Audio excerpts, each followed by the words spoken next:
What is going on, everyone? Mr. Mom Collectibles, I am back. We are live again. Is anyone muted? There we go.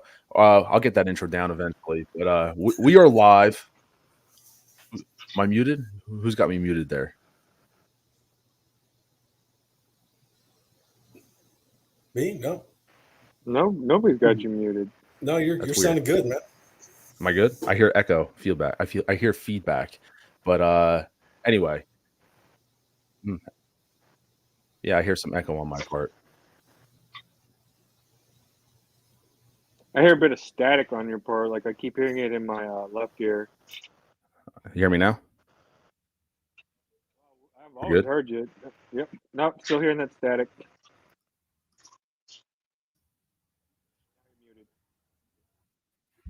Yeah, I hear an echo on my side. That's weird. Anyway, we are live. It is Monday, January 29th. We are back. Yeah, static, right?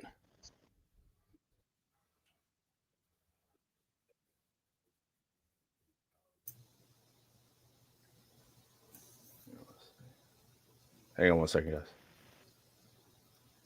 How about now? Do you hear me good? We're good? Yeah. There we go. Yep. All right. Sorry about Cool. that, guys.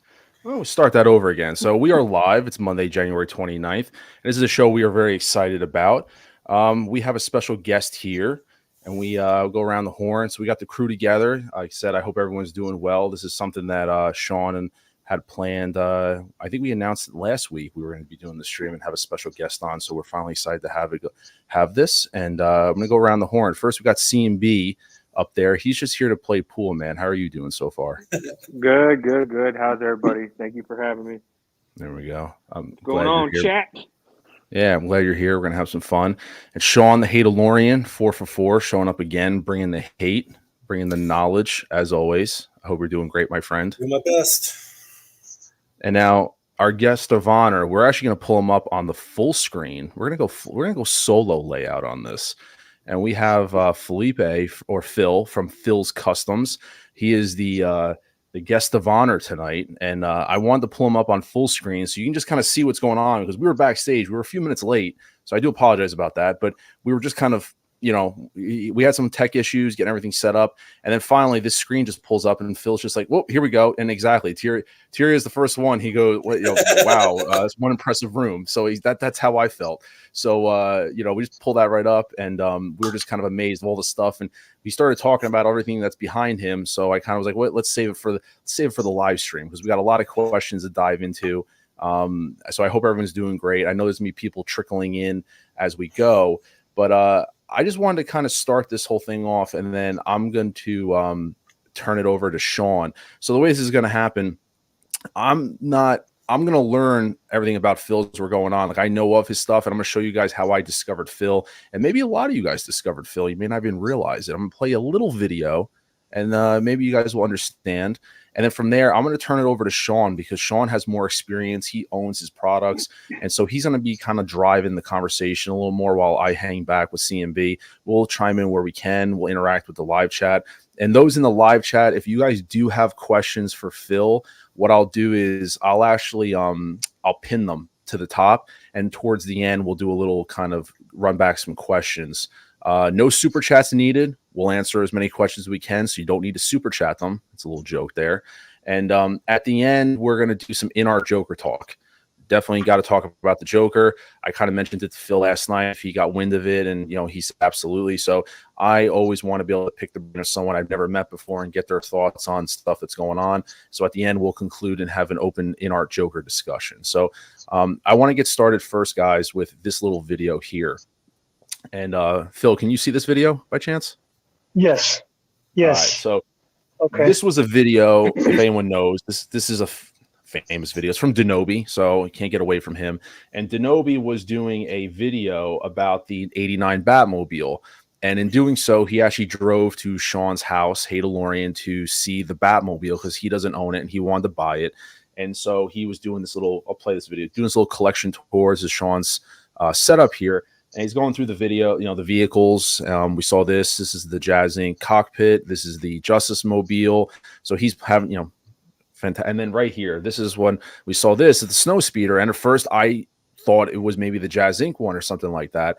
And Denobi was looking at it, and it's only on there for a few seconds, and it's in the background during the video. But this is really your first shot at it. And then here's the video of the Batmobile, and as Denobi's looking at it, it's in the background. You can see behind him next to the Falcon cockpit. And so Sean has mentioned that to me before, like, yeah, I got it from this guy Phil, and I was like, whoa, it's crazy. And you see it sitting right there behind him. And so that's kind of how Sean introduced me to Phil. And then, like I said, if you guys have seen this video, it's back there. And so, Sean, I want to turn it over to you. I'm going to pull this off center screen, so it's going to be us. But if you want to kind of explain to us how you met Phil and that kind of thing, you can take it from there. And I got the questions queued up, so as you go, I'll kind of follow along with you. But Sean, you might want to take it away, my friend. Oh yeah, absolutely. I guess first of all, I'll chime in and apologize to the audience that we started a little late, just because Phil sprung up that his background, the workshop that he has there, and then of course we all had to geek out on it for like 5-10 minutes on everything that was back there. But so let's dive in. Who's Phil Customs? So Phil, tell us a little bit about yourself and how you got started making 1/6 vehicles and dioramas. All right, cool. First of all, thank you guys for the invitation, and it's an honor to be here. And I'll be more than happy to tell you about how I started. I started making things a long time ago when I was a kid, and I just came up to doing what I do not too far back, maybe like 15 years ago. And I just started making things. But when I did Phil's Customs was because I did the first snow speeder that a good friend of mine has. His name is Jesse Garza, and he started posting pictures of it and stuff. And that I thought, okay, well, because I never got into the Facebook page, and I didn't know how to move it. And once I just got the quick hand of it, and then I thought, okay, I'm going to start putting up pictures and everything. So I opened up Phil's Customs, the page on 2015. And from there, I just started. That was my first large build is the Star Destroyer that you see behind me. Well, that's actually the second one because I made a gunship for my son at 1/18 scale. But that was in 2005.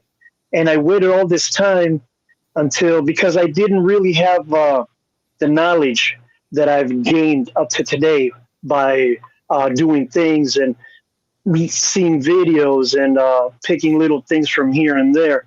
And till I finally got enough knowledge that I thought, okay, I'm going to go big. So that's when I did the Star Destroyer behind me. Measures 7 feet long, and it's completely done from scratch. And I even posted a video of it, going through the construction process, and it looks like it got a little bit of attention when I first posted it, and from there on, I thought, well, okay, if I did this. I'm going to keep going. I've always been a Star Wars fan since '77. And I just started making things like a little ship here, a little ship there. And I thought, okay, well, I'll just open up Phil's Customs page and just dedicated strictly to the things that I do and for everybody to see. And I just wanted to post, what I can do and just to show people and to see if they like it. And that's how Phil's Customs became to be. Oh, that's awesome. Before I start going crazy and diving into the work that you posted, I just kind of curious and for the audience as well, like, what do you like to collect? And can you share a little bit about your collection? Sure. I collect figures mostly. I started with 1/6 scale Hot Toys and Blue Box, and from there, little by little, I just got a nice little handful. I don't have that many, and from there, I just started collecting 1/12 scale, 1/18 scale. I love figures. I love miniatures, And for space sake, I've been collecting the smaller ones because right now I have a few figures that are still in the box because I don't have the space to display them at since I started making models. Yeah. And the models, as you can see, they do take some space, you know, whether it be an 18 scale or a 1/6 scale model. Oh, And yeah. but yes, I love figures. I love figures. So what would you say is the figure that sent you down the rabbit hole? Ooh, the one that sent me down the rabbit hole that would have been the GI Joe, the '60s GI Joe. That's where it started, and I still have my original GI Joe in a bag or box somewhere. The poor thing's all in pieces, but I still have it. And ever since then, I just started with the GI Joe line, and one of my favorites was the Deep Sea Diver set. That one was and I love it. I'm fortunate enough to have one, Did and you ever from there it just started. Yes. do you ever get did you ever get the USS Flag when you were collecting GI Joes or anything like that, or Oh no, no, I didn't. I wish I had. I wish I had, but as close as I came to it was my brother-in-law has one. Well, had one, and he was selling it to me back in the day for about $100. And I said, "Oh man, you know, I don't have $100, but you know what? Most importantly, I don't have the space for it because the flag is huge. You know, so it's like it's either I have an apartment or I have the flag. What do I want? You know, well, okay, I Right. have the apartment. You know, but now and I do regret. I go, man, I should have just kept it. I should have taken it from him. That thing's like 3,000 or something like that nowadays. I don't Oh know, yeah. but Yeah, I started going, I regret it. I recently hit the rabbit hole of collecting GI Joe 1/6 scale figures. Now that 3 is doing it, when they announced that Cobra Commander, that was it. I was done.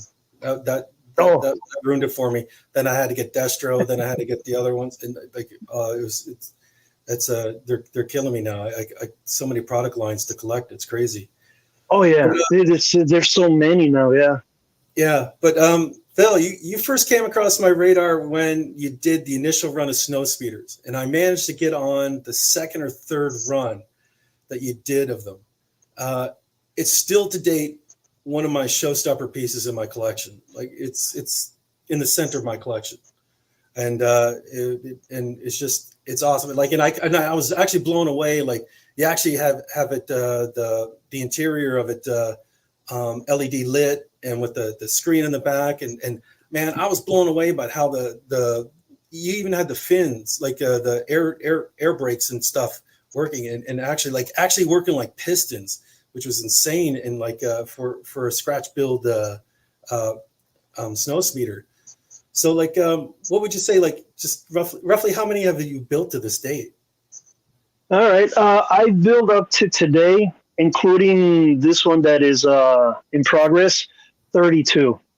Man, And Sean, you got number 4 of that's awesome. of the first run. Oh, So that was the you're first one of one. the Nice. yeah, that was the first one. Okay, You're number 4. sweet. When I It make holds up them, to this I day, man. always yeah, you know, I did them with that intent, and because after I did the Star Destroyer, this one, I started making a Super Star Destroyer, and I only did the front, the bottom hull, and that itself is 7 feet long, and I still have to add the section of the engine section, so that will put another extra 4 feet. So by the time I'm done with it, it's going to be 11 feet long, and but when I started making that, you know, it just I started getting. I thought, okay, well, let's see, why don't I do what else would I like to make?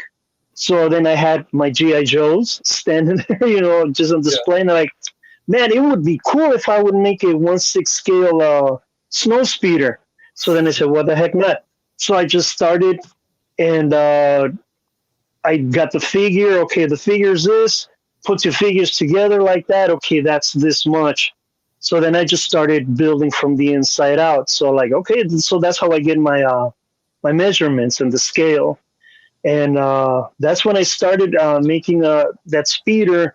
And then when I posted it, and then my friend Jesse, he just started putting it in other groups that I did not know of, and it just started from there. I just suddenly started getting, hey man, how much? There you go.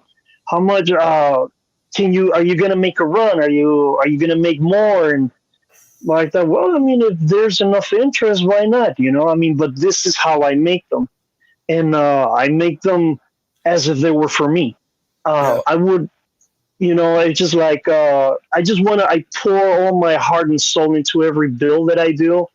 So, you know what, even though I make 5 different ones, they're very pretty much the same, but they all have the little characteristic, maybe an extra detail, or maybe some detail is in another section, but it doesn't compromise the original design of the model itself. But I try to stay as close and as true as possible to the originals. So how long does it take you to usually build one now?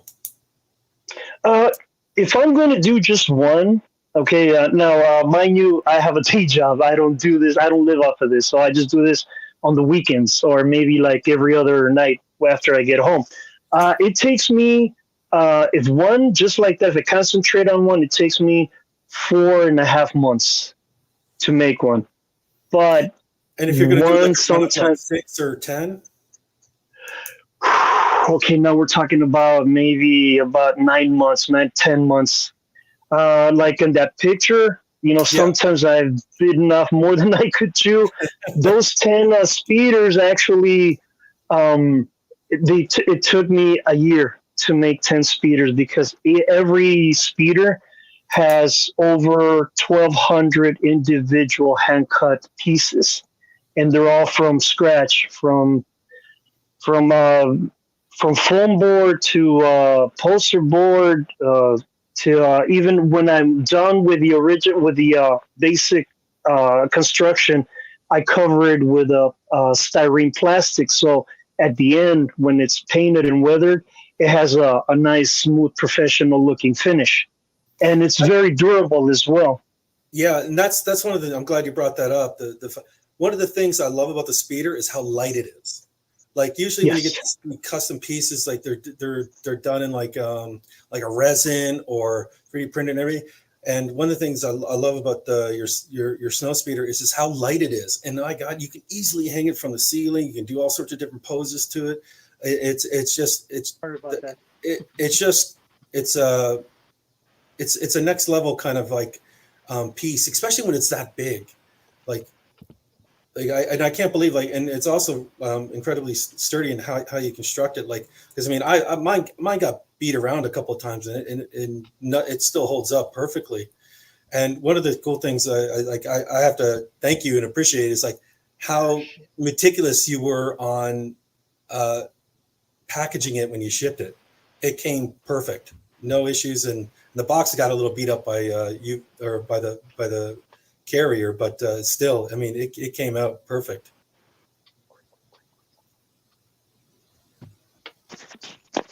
I can't. I could keep talking, but I can't hear you. Oh, sorry. Can you hear me now, Phil? I'm having a little. Hello. Hey, can you hear? Yeah, we can hear you, Phil. Yeah, we can hear you, Phil. Yeah, he's having trouble hearing us. Okay, hold on. Let me grab another piece here. Yeah. Give me a second. All right. Yeah, no problem. Oh. Yeah, Sean's stuff was really cool though, man. Oh yeah. Hello. Hey. Yeah, we hear you. There you are. Yeah, you're there. Okay, I can hear you better. I'm sorry, Okay, you were saying, Sean? Yeah, what part did you lose us? At the beginning, after like about 15 seconds ago. No, I was just saying how light the speeder is, because the construction, how you build it, and how it's awesome, because like it's usually they're super heavy, and the speeder actually you can hang it like from the ceiling on just a high test fishing line really easy, and it holds up just fine. Like, and then also too, I was just saying how well you package it when it got shipped. Hmm. No, yes, the speeders I made them because with that intent of I thought, okay, if I'm gonna make the speeder, I want to give it the option to either display it on a base or hang it from the ceiling. So that's what I thought. Okay, I don't want to go heavy, you know. So then that's when I thought about using a poster board, and sorry, foam board. And once I did that, I mean, a lot of people might say, "Oh, foam, it's out of foam, so it's really, really light." Yes, it is. But when you assemble the foam in certain angles that you reinforce it, you know, it becomes pretty rigid and pretty durable, and it's light. I'm sorry, it's lightweight as well. And so that way, you know, even though it has all those other details and pieces, and even with the figures inside of it, just speeder itself weighs no more than 3 pounds. I estimate it doesn't weigh more Wow. over 3 pounds, but with the figures, then yes, it's like 5 pounds. But still, it's pretty light. And about the packaging, it's funny because I had to make when I was started shipping them out, I would have problems at the post office, and they would tell me, "Oh no, it's too big. You know, we can't send it." Oh, that's great. So no, because it's the nose speeder here. So what am I going to do? So they told me, okay, it's too big. It's 5 inches too big. The box is an inch here too big here. So I had to cut custom custom boxes just to mail them out. So I would wrap them up in bubble wrap and put bubble wrap inside and fill it up with even more bubble wrap so it would make it to its destination. Um, so your painting and weathering, I personally find is some of the best like I've come across in custom. So, Thank you. um, and you know, being like a very very amateur kind of like a modeler and painter myself, I'm kind of curious about. Can you walk us through some of your process and share some tips and tricks for like weathering and painting? Sure, sure. The first speeders that I did, the first couple of runs, I would make the chipping effects with brush, but that came out pretty good, and I really liked it. And then I would put my cheap little trustworthy a $15 airbrush that I've had for like 10 years, and I would use that too. And later, I saw in a magazine someone doing a salt uh, method for chipping, and I thought, okay, well, I saw the pictures of before and after, and it just blew me away. But I was very, very hesitant, and I never really tried it on a model until a good friend of mine, Joey Shipman, he he's a professional modeler, and we talk a lot and stuff. And I told him, hey man, you do that salt method, but I'm very hesitant about it. I don't know if I should do it. And he pushed me onto it, and he said, yeah man, you know, just go. All you got to do, just spray water, throw sea salt, and the sea salt will stick to the water. Let it dry, and then you spray your base coat on it. When it dries, then you just brush off those particles of salt. So then that gives you a layered finish, and it very realistic. And when you add dark washes and like rust stains and everything, it just brings it out. You know, it just gives it a completely different like well, holy smokes, this is really nice. And I thought I wish I had done it from the beginning, but like I said, you know, at the beginning years ago, I did not have the knowledge that I have now. I mean, which is, you know, it's not that much, but I I consider it for me a very big step for me. And just my washes, yeah, I use acrylics just diluted with water, and just I use the brush and just dip it and just take off as much as I can and just follow the lines, the panel lines in the at the joints where the pieces go, where it needs a little darkening or a little bit more shadow, and that's where I use the washes, different washes, black, dark washes, and brown as well. So you have that variation. Yeah. It gives it a little more realistic look. Yeah, because it's funny because I had a diorama that I purchased from Jazz Inc. and then it was the Falcon cockpit, and I studied your how you did your weathering on the snow speeder quite a bit before I dived in and repainted the whole Falcon cockpit. So it's pretty cool.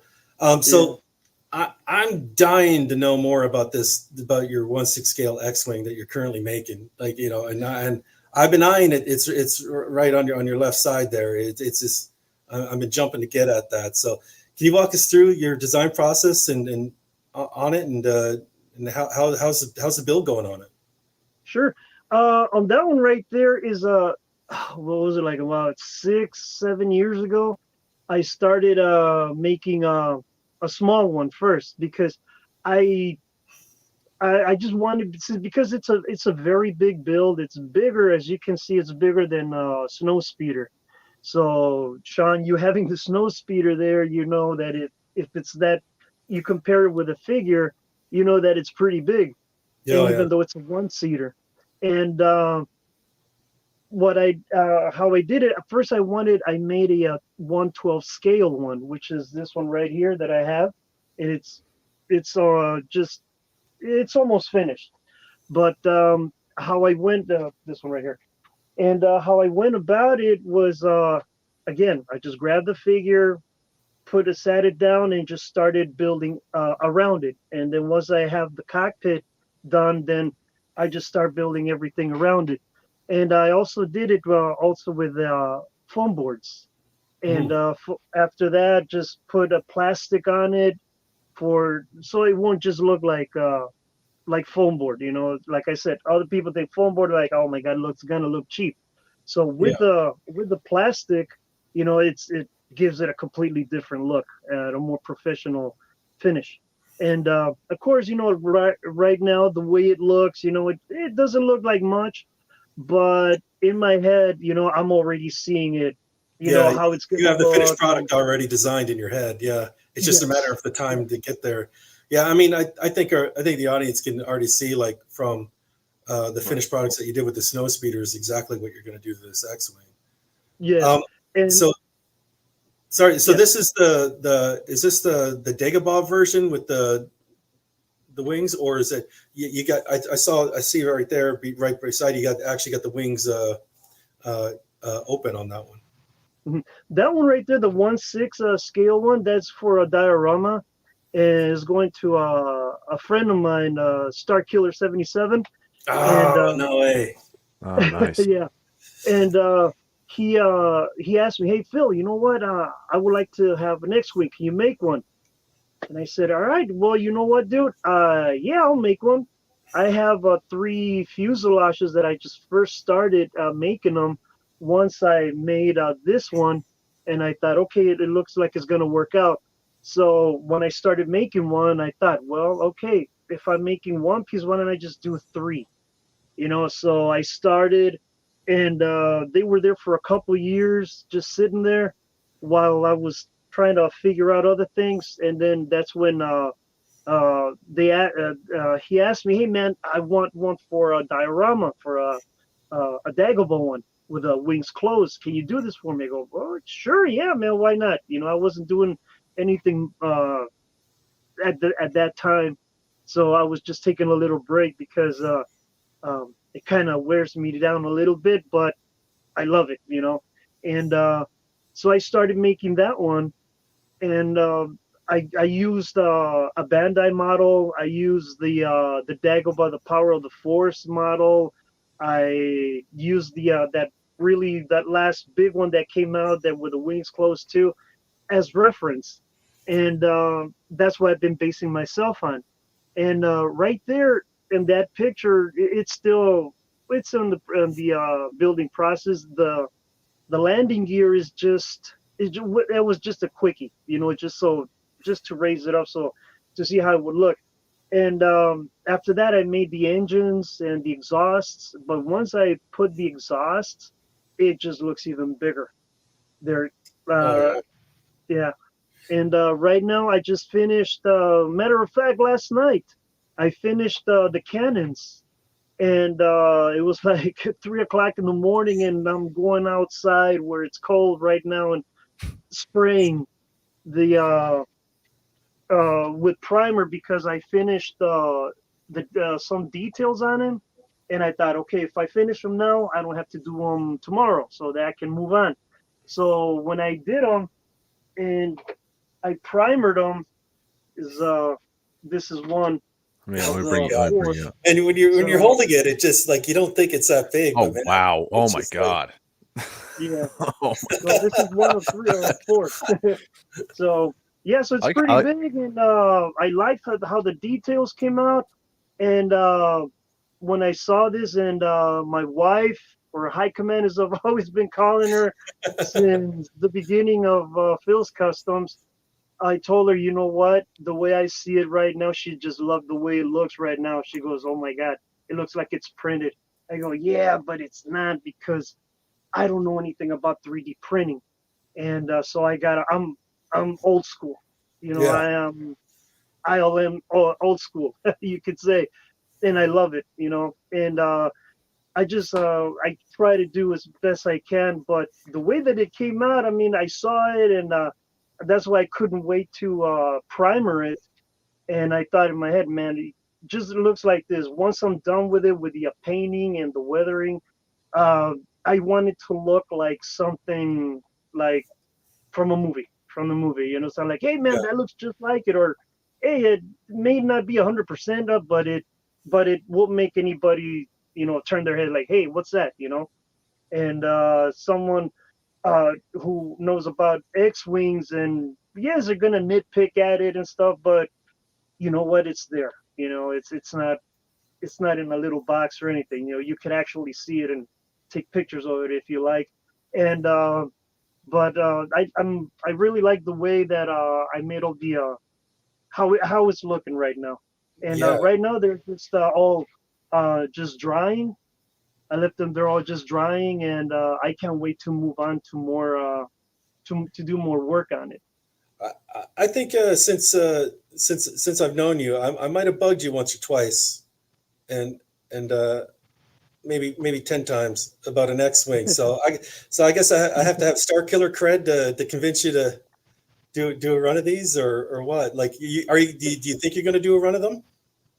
if if I get interest on it, if people, hey man, even if I get one person to say, hey man, I want one, I'll make it. There you go. He's You right. know, He's right there. He's right there. I've, He's right I've been below. waiting for you I'll make to it. do. I think I bugged He's you a right couple next to you. times. He's right next to I'll you. do it. Yeah, I'd love Yeah, to. definitely. And I don't really care what the space issues I'm going to have afterwards. I just need to Yeah, have. that's after. Sean, Sean, I'll take my car out of the garage and just keep it there. that's That's future. what That's future problems, man. That's future yeah, problems. You I don't have to know worry about exactly. that. Um, Real quick, if I may, Sean, I want to jump in because if for you, I sure. want to address the chat because we definitely got the chat going. We got a couple of questions, if you don't mind. I want to address a couple things. Rusty Bronco is asking. He goes, how long is that actual cannon piece? Roughly 4 feet. It looks like he's just kind of throwing it out there in terms of how long that actually is to give for scale. This one is 3 feet and a half. Three A three and little a half bit feet. over, a So little bit more, like maybe 3.6, 3.7. I gotcha. And then I know 808 Michigan Jedi. He asked this question twice. I started. He was curious to know what thickness of plastics are you using, just to get an idea of the actual material, if you know off the top of your head. Sure. I use different thicknesses. Like for example, when I make my own articulation pieces, the Mhm. hinges, they're normally 1/8. I'm sorry. Yeah, 1/8 thickness of styrene. Uh, I don't have a piece here, but it's kind of very. It may not sound like much, 1/8, But when you cut those pieces and you assemble them, it's pretty durable and it's pretty tough. And when I use the plastics to cover hulls and pieces around, like for example, the snow speeder, when I cover uh, the wings, the brakes, everything else, the hulls, and I use you're gonna laugh. I go to Walmart and buy those for sale signs, and that Oh wow, plastic, that styrene, that's the best thing that I use. I mean, to me, it works out perfectly. that's awesome. Yeah, But That's yeah, awesome to it's hear. yeah. depending on what I'm doing, I even use I bought a whole bunch of cards, like business cards from some place that they were just gonna throw them away. And hey man, how much you want for a stack of those? Give me $5. Beautiful. Give him $5, and I got a whole bunch of plastics that I could cut thicker pieces of plastic and for details. Like the hulls of ships, they always have like little squares and different sizes, so those are Yeah, like perfect. makes sense. Absolutely. I got like two more. Then Commander Green was asking. I feel he was Phil's. Do you make the Star Destroyer or the Republic Cruiser for sale, or is that just for your personal collection? If yes, I mean I haven't made one for sale. Hmm. I'm currently working on an Imperial Star Destroyer, and that's 6 feet long, and that other Super Star Destroyer. But someone already kind of expressed interest on the Super Star Destroyer because this guy likes to collect big stuff, and Sounds like Sean. but I've not but I've not spoken to him about that. But if someone wants one, and if they're willing to come and pick it up, because I can't ship something like that, and not at that size. And But yeah, Be it could be done. But I'm working on them. real you're quick. I based got in this. Illinois. Yeah. Like, What's that? you're based in Illinois? Yes, I'm in south side of Chicago, like two suburbs down from Chicago. So we're talking road trip. There you Yes. go. That's worth the road trip. 100%. That's worth Oh the road yeah. trip. Now, here's a question, Phil, because I kind of was expecting to get this one throughout the course. And by all means, if this is something that it's better for them to reach out to you on Facebook and talk. But I had two questions. One of them was from Rusty Bronco. He was asking what the average cost of the snow speeder was. And then we all had another comment down here where I'm trying to find it. JB was also asking rough ballpark on the X-Wing. Now, you don't have to by any means throw out pricing right now. Is pricing kind of based like, obviously shipping is different. It's based on where, that's completely separate. But if you do a run of like 10 of these, is the price going to kind of vary, or depending on the options that maybe someone wants, one or the other? So is it best to maybe consider, if someone's interested in something, maybe just kind of DM you on Facebook or Instagram, leave it that way, versus I don't want you to sit here throwing out pricing, but if you're welcome to give people an idea, because to be honest with you, and I think where's the comment? It brought it up. Actually, Rusty Bronco actually brought it up. And he said, to be fair with the X-Wing, he said how huge it was. Now people understand why Jazz Inc. may not make one because of the size and the cost and things like that. So when it comes to pricing, I think it'd probably be best if people want to hit you up on Facebook, maybe shoot you a DM to get an idea if they're interested in something like that, if that's fair. Sure. I mean, I could tell you right now how much the Whatever snow you feel speeders comfortable are. with. Yeah, if you Yeah, want, whatever you want to, give I'm people an comfortable idea. with the snow Yeah. speeder. The snow speeders are $12.50 shipped in the United States. So that's all in $12.50 shipped in the US. $12.50 shipped. It's painted, weathered. I include a base on them. It has a considerable amount of articulation and lights, LEDs, fiber optics, and all you have to do is just requires a little simple assembly of the base and the muzzle stops for the cannons, and that's it. And then after that, you just put your figure in there, and it's ready to rock and roll. But the X-wings, the way the Dagobah type one, That one runs, that would say 2,600 plus the shipping. That one is because as you can imagine, the box is going to be kind of big. Yeah. And especially pulling out the parts you were just showing 3.5 feet long, you know, it's there's some size to it. And to be honest with you, I mean, Sean, correct me if I'm wrong, and then we'll jump back into it. I mean, has anyone done a 6 scale X-wing? Um, To there's your one guy knowledge, that just really? built it, but nothing for that. That'll sit a figure. Yeah, I was gonna Like, say this is something that people can't understand, fathom the scale. So it's like, you know, when he's pulling, when Phil was just pulling out those parts off the table, it's like, whoa! It just gives you that sense of scale that it's something that we haven't really seen as much as collectors. So, yeah, the only but yeah, thing I've Sean, if ever you want seen was only thing I've ever seen on the internet was this one guy did a one off, and it was just it was a closed canopy, and it was just like yeah, just weathered, and that was it. And he just had a picture of it.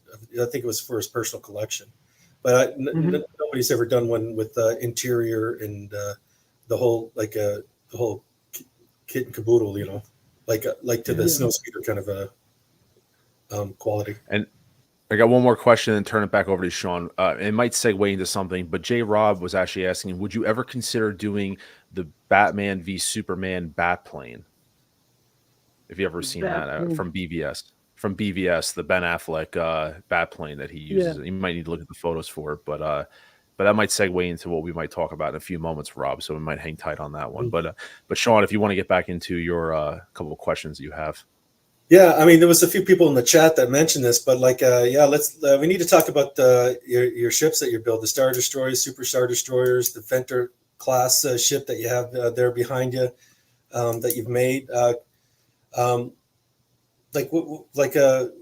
what in God's name got you to say, okay, I'm going to build a 6-foot ship, or I'm kind of curious that like the Super Star Destroyer you're building, how big is that one?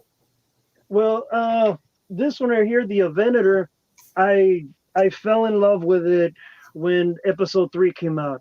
That with that opening scene, it just when I saw it, just my jaw dropped. I loved the design of it, and I said, I gotta have one. I need to make one, and I have to have it. So I started make. That's when I thought, okay, how big would I like to make it?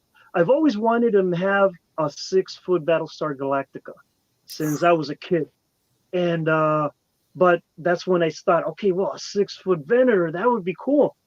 Why not? So then that's why I started making it. But when I did, before I made a little model of it first, Yeah, so to see if I could get the uh, the angles. But mind you, back in that day, there wasn't all the information that there is now on the Venator. I remember there was only that cutout book, yeah, so I bought that, and then I bought the Revell model that right now it's like about $100 or so, whatever. And and then some pictures from the internet that I downloaded, and that's what I based myself on this one. Now this one is I posted a video on YouTube on it, and it shows everything on it. Just at first, I wasn't going to put any fiber optics on it. It was just going to be just like that, you know. But when I did the bottom hull and the just when I did the bottom hull and I started making the trenches around the sides before the engine sections, I thought, no, man, you know what? I gotta go big or I gotta go home. yeah. So then I thought I gotta go all the way. So then I thought I started putting LEDs when I made the engines, and I started buying uh, a whole bunch of lamps from the dollar store. That when there was a time when they were selling all these fiber optic lamps, so I would go there for like 2 or 3 weeks and just clean out the uh, the shelves and just to get the fiber optics, and then I would have to cap them and just drill holes. This it has the uh, the Venator has 24 hundred, a little bit more than 2400 fiber optics. It doesn't sound like it must sound like much, but it really isn't. You know, it could use it could use more fiber optics to make Oh it wow. look even better. But yes, when I did this one, I had it displayed at a comic book shop, and I had it there for about a year and a half till I just decided, you know what, it's time to come back home. So I brought it back. And the others, well, I once went to an expo in here in Chicago at the museum, and they had Star Wars displays, and they had the Imperial Star Destroyer. Now that's my first best opening scenes, and what's a classic. So when I thought, oh man, you know, I gotta make one, but the only thing that would stop me from making a Star Destroyer was, you're gonna laugh, it was the bells in the back, the engine bells. I thought, Oh, okay, how the hell am I gonna do that? And I would break my head. I thought I could do anything else except that. How? Why? I don't know. But that was just my mindset. I can't do it. What the heck am I gonna do? Then I thought, hey man, I could just go to the dollar store and get some Tupperware bowls and just dress them up. And why not? So then I thought, okay, problem's over, problem solved. I got it. And that's how I then I that's when I started making the other Star Destroyer. I just did the hull, and I yeah. covered the bottom with plastic, with styrene plastic, and that's as far as I got on that one, because then I started making uh like that Super Star Destroyer there. That's a small version. That's a 46-inch one that someone saw, and when I was making the big one, and he told me, "Hey man, you know, could you make me one a smaller one?" And I thought, well, yeah, sure. How big do you want it? And he goes, oh, how about a foot and a half? And I told him, you know what, dude, I got big, ugly fingers, and I can't do small details. So you know what, I'm gonna have to blow it up to 46 inches. How's that? And he loved it. And that one went to Canada, and a friend, a relative of his actually came down from Texas to pick it up. So I told him, you know what, I'll put 500 fiber optics on it, and LEDs on the engines, and all right, cool. And it ended up having over like 3,500 fiber optics, because like High Command says, dude, you got to go for it because you're putting your name on it. You Yeah. know, it's your name on your work. So it's like, all right, you know, like, gotta listen to her, because she sees a lot of things that sometimes I just take for granted, or that I didn't see that, and she points this out, she points that out. So she's like one of my greatest critics. So how did you come up with the idea for the half ship mounted on a mirror? That one. Uh, I had I work where I fix furniture. That's my day job. And once I remember I was fixing a mirror, and I don't remember exactly what I put on it. I think it was a piece of, I don't, but it resembled like a flying saucer. And I put it there, and I looked at it, and I said, wait a minute, that looks like the whole thing. And then I thought, man, that would be cool. And I've always wanted to build a an Enterprise from Star Trek. You know, I'm not a Trekkie, but I've always liked the design. Yeah. And I thought, well, why don't I make one and see what it looks like? So they threw away a piece of glass. So I thought, hey man, I told my supervisor, can I have this? Sure, take it. I took it home. I got home, and I started making a little Enterprise, and I glued it on to that piece of glass, and it gave me Let me pull you up. what I saw in my mind is what I saw in my head. So then it would give me the whole illusion of, you know, the Enterprise. But Yeah. the only thing is that little gap, you Yeah. know, right there. But once you get past by it, you know what? Yeah, it looks pretty damn cool. I mean, I thought, you know, there you go. And I thought, okay, cool. So then I thought, well, okay, I made it, but the only problem with the Enterprise is that the decals on the top, the NCC whatever, you know, Oh, is it going to gets reflect on the other side. reversed. Yeah. So that's going to take from it, you know. So like, so okay, I can't make that one. And I thought, well, why don't I make an Imperial Star Destroyer? So I said, well, what the heck not? You know. So I just thought about it, because I was making this one right here. Yeah. These are like 30 inches long, and they're big. And I thought, well, if I have this already, because I made a couple of those, and this one I was gonna keep, and I just gonna make that one all like it has holes on it, like it was battle damage and stuff. But I stopped, and then I thought that's when I started making the half one, and that's when I made this one. So this is the half one. And Okay. Wow. this one was just a prototype. So this one just a quickie, and I did it, and it just has, like I said, my problem was the belts. So on this one, I use a good old water bottle. That's what I made them out of, and just like kind of like when I think of doing something like that, it's just there's a lot of noise going on up here, and I made them, and I just put LEDs on these on the engines, so when you put it against the mirror, then the other side reflects. Yeah. And that's how I made it. And when I did this one for me, I had a couple of people that wanted one. Hey, Mickey, make me one. And yeah, sure. You know what? The only thing is that I'm gonna put LED fiber optics on yours. How's that? And they flipped. All right, cool. And also I put a light on the loading bay over here too. So when you look at it, it's just there. And the bigger the mirror, the bigger and the better the effect is, because then you're gonna have a an Imperial Star Destroyer like floating in your living room. And Nice. I had this one, but then once I was moving stuff around, and the whole mirror came down, and luckily the mirror just broke, but this one didn't. And just for you guys to see what the other side of it looks like, this is how it looks. So, That's pretty impressive. That's pretty crazy. there you go.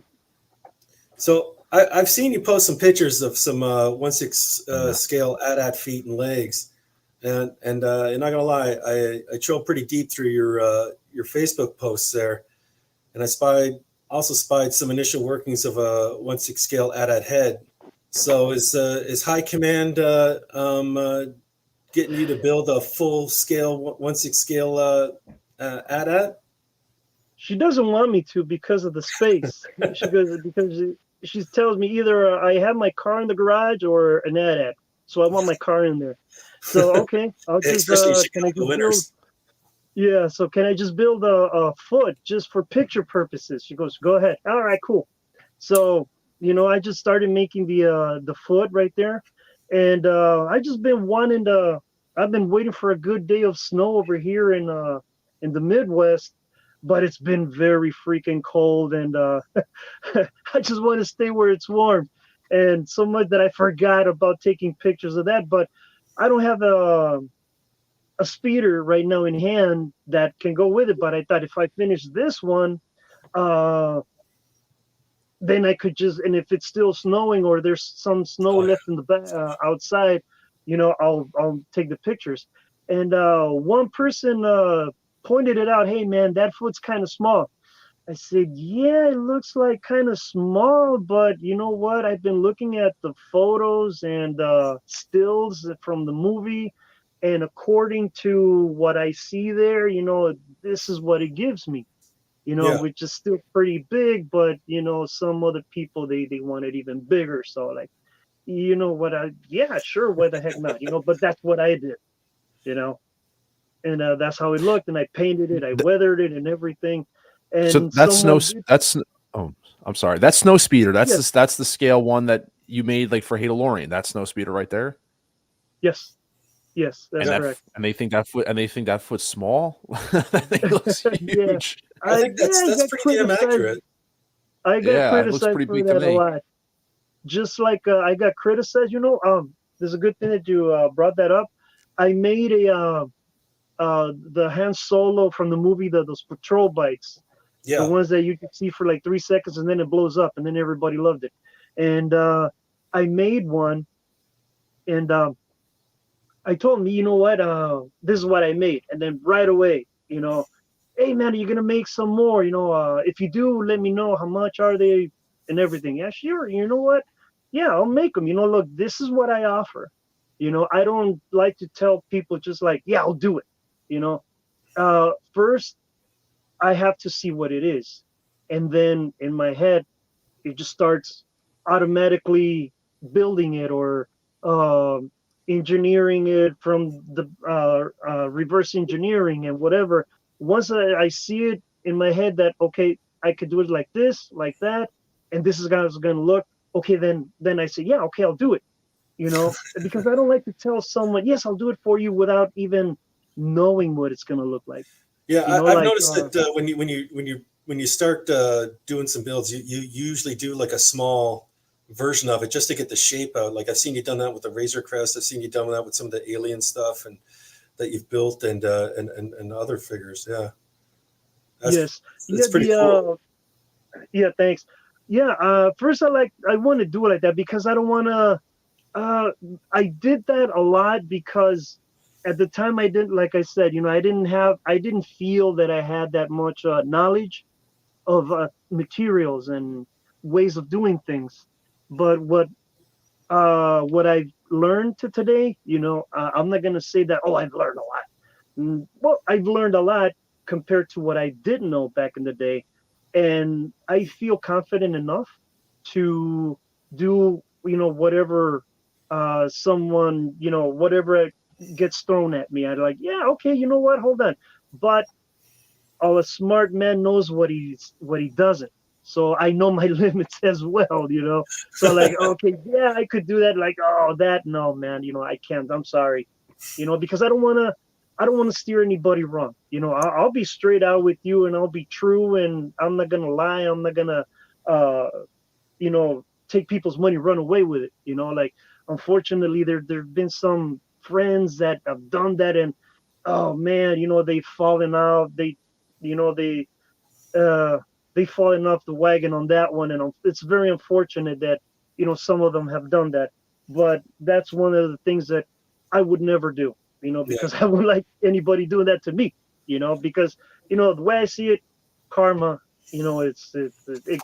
sooner or later you're gonna pay for it, So like now, better yet, I'll just be straight and I'll be honest, and yes, I can, no, I can't, and this is what I can do. This is what I offer, and this is what I did. Now going back to that bike real quick, I did a run of like maybe like 10 or about 10 of them, and they loved them. And at the end, I said, well, you know what? I normally always make something for everybody, and I don't get to keep one for me. Like hmm I've been wanting to have a star speeder for me, and I just can't for some reason. When I start making it, hey man, I would like a snow speeder. Can you make one for me? Like, yeah, sure, why not? Matter of fact, I have one right here. I'm working on it. Blah blah blah. And when I did the bike, I did one, and I thought, you know what? Because I saw some pictures of some Star Wars vehicles being painted in World War II type of paint jobs, and my World War II vehicle, one of those is the Stuka dive bomber. So I painted one of those bikes in a Stuka uh, nice. paint scheme, and the pilot, well, the patrol guy, I didn't have $250 to buy one, so I went to Walmart. I bought one of them cheap little 4-point articulation ones, and Yeah, I gutted out all the armor, and I put it and I slapped it on a flight suit, and I stuffed it with cotton and a wire skeleton, and it looks perfect, and I weathered it and everything. And by the time I was done with it, I posted pictures of it in some groups, and boy, did I catch flack on that. I got some nasty stuff. I'm like, how dare you? That's preposterous, and that doesn't belong there. Like, oh, okay, well, sorry about that, but you know what? I did it. yeah. It So was something that I had Nightmare, in the back of my mind. yeah. So Nightmare just asked, like, have you like, can you share some of the 3.75 Star Wars or GI Joe vehicles that you built? So I remember, I think you're doing like an Outrider. You're also, I remember you did like you did the Ghost Yes. and um, a few other ones too. Well, actually, I've only done the the Ghost. The Ghost is the one that I considered. Yeah, right. Yeah, I don't. I don't have any really. But the ones that I've done that it's completed was a ghost. The ghost, a good friend of mine, his name is Caleb, and he has it. And at first, I wasn't too happy with it because I wasn't following Rebels, and so when he told me, "Hey man, can you make this for me? You know, I really want it," and blah blah blah. All right, cool. Well, you know what? Let me see. Okay, you know, just give me a couple days. Let me see. And I ran into one day. I went to pick up some comic books at my comic book store, and they had uh, the Ghost from that board game, that X-wing board game. Yeah, It's a small one. yeah, So I the thought, oh miniatures. man, okay, yeah. So I thought, okay, what the heck not? You know, I bought it and I was looking at it. I was just studying it, and 2 days later, you know, I had the build up here. So then I contacted him. Yeah, you know what? I'll do it for you. And it's Oh, gonna be this big. Like it's gonna be as big or maybe a little bit bigger than the Legacy, the Hasbro Millennium Falcon. So I told him, so it's gonna be pretty big, dude. And he said, "Yeah, man, I want it." And I told him, "Okay, I'm gonna put this, I'm gonna put that," and then I had a high command on my back, dude. You got to do more. You got to do it better. You got to put a little bit more of this. Like, all right, cool. So by the time that I was done with it, like everything that I do, uh, it's heartbreaking to see them go oh, I bet. because I see them from blank, from zero till it's physical, and all the features that I put on it, the detail, the lights, the cabins, the seats, everything, and the weathering, the painting. And when I have to pack everything, speeders too, you know, it's heartbreaking to see them go because it's like, man, I find it very hard to cut the umbilical on these.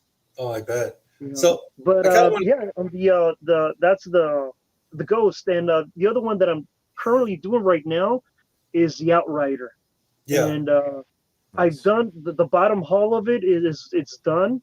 It just needs a little finer detailed, but it's done for the most part. And right now I'm working on the top hull, on the top section. So the top is gonna open, and the canopy, the cockpit is gonna open, so figures can be sat in there, and the corridor, it's not gonna open, but you're gonna be able to look in it and oh shoot, you know what? There's a corridor. Yeah, it's a corridor, and it really does yeah. I go can't all wait the to see way that. there. Can't wait to see that finished.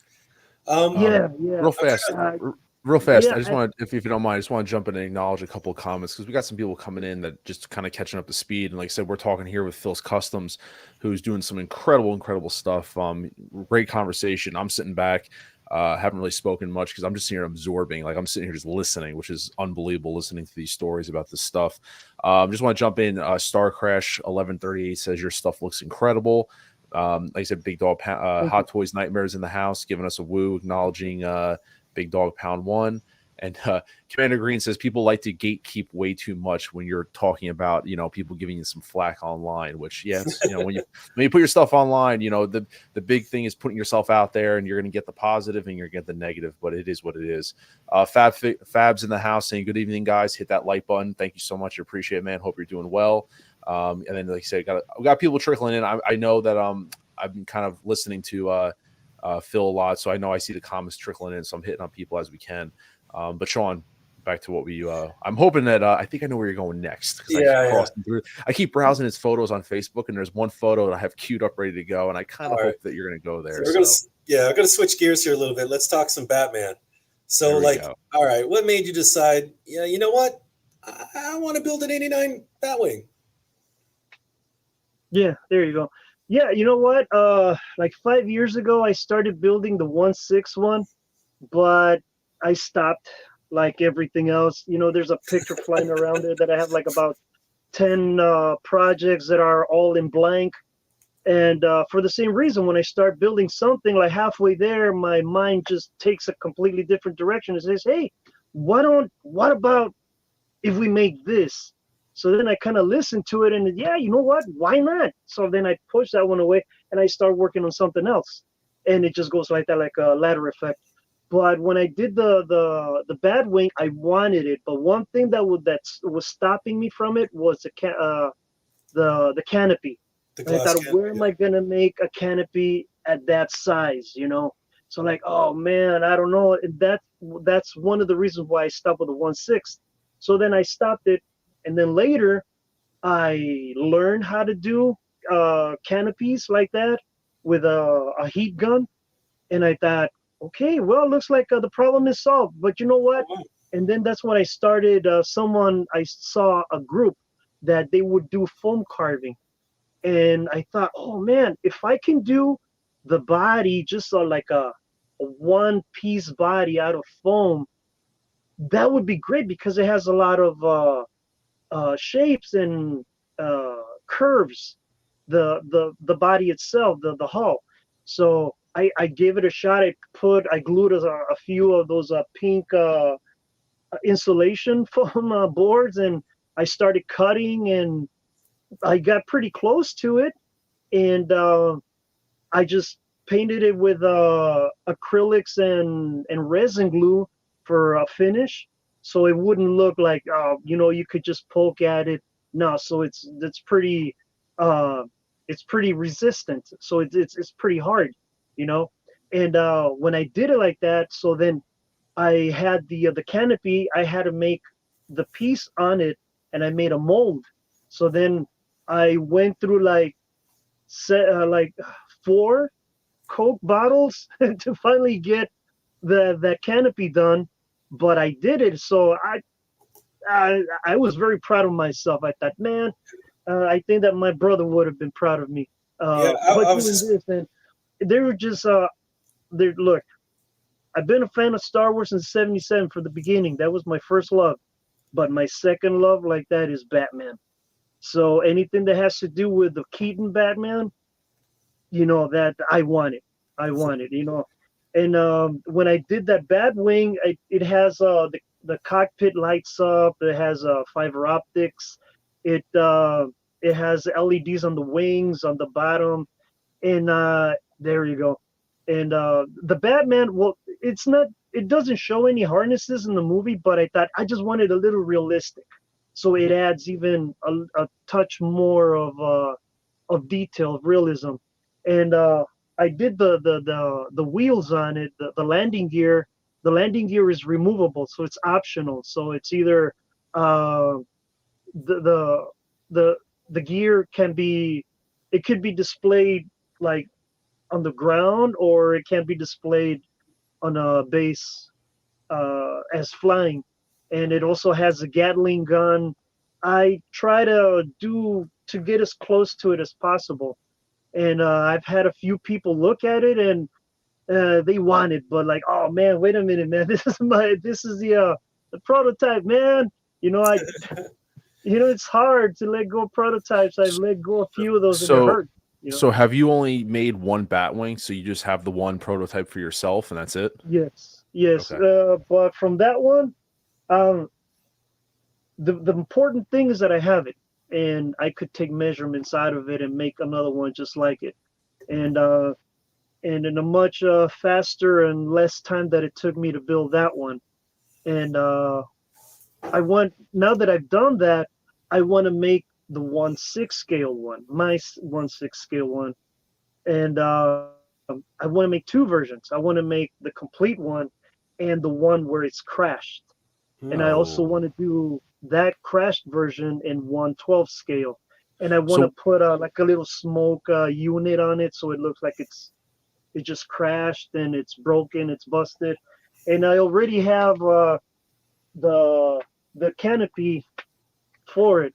This is one of my first tries that I did. Oh, this is the mold that I did. So this is one that I did, and I thought, okay, this one will serve as another one for the crash one that I want to make.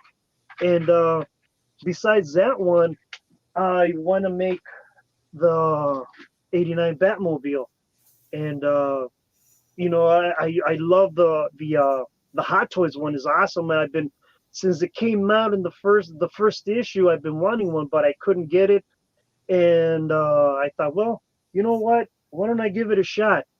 So I thought, what if I could make one that's radio controlled and it has a detailed cockpit and it has a smoke unit and it has LEDs, but that it's an RC. So I started thinking, well, why don't I make it? But I went to a hobby shop and I couldn't get the tires that looked like it. So I pulled out my trusty Ertl die-cast Batmobile and I started looking at it. And I had just been tinkering with a foam that I did the tires for the Aliens APC because I couldn't. There are no tires out there that can give me the treads that I needed for that specific model. So I had started doing that, and I made the 4 wheels, so they're pretty big. And I thought, well, you know what? Why don't I make the tires for the Batmobile? And I made the front one. I made a front one, and this is what it looks like. So I thought, okay, cool. Why don't I make the rear one? And I made the rear one. So there it is right there.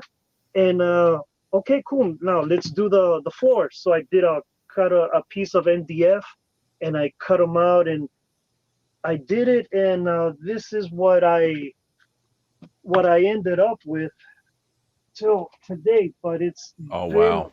a pain in the butt because it's there's a lot of sanding on the there's a lot of sanding on the bottom on the bundle. Because I want to make, this is a mold. I want to be able to make a couple of pulls on it, and so I can make this one is an RC, and then there's another friend of mine who's very interested in it, and he keeps poking me on it, and he just gets me going. And I said, well, yeah, you know what? It's just that I just want to do it right. You know, I need some time, and this is what I have so far.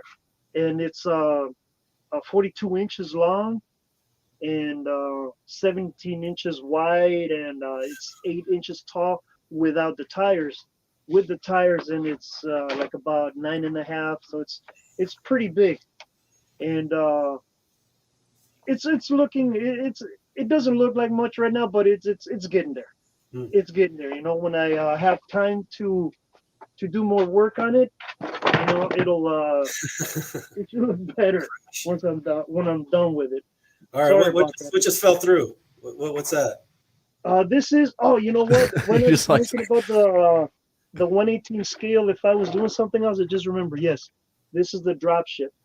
I started from making the Aliens. drop ship. Yeah, I started making the drop ship like about 9 years ago, and I do have the other piece, but I disassembled it because it was just moving around a lot. But you made a few alien pieces, haven't you? Like you did. You have the APC behind you. Is that what it is? yes, the APC, that one is a commission that I did for a friend of mine. Oh wow. And, that's the 1/6 scale one. That one right there. And this sucker is pretty heavy. You know, the cannon moves, the door opens and closes. Oh, it has sick. a detail inside, but those tires are like one of the. I really like the effect that I ended up with, you know, on the tires, and just because I don't know about electronics, otherwise I would have made this baby run. You know, and the cannon actually rolls to the back and stores in the back, and it has lights. But when I did the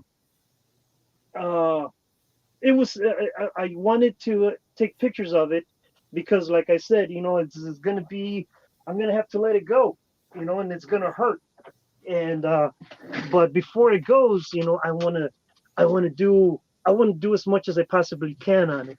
And I thought, well, why don't I just make a set, like a photo shoot set for it, you know, as it's rolling off the drop ship.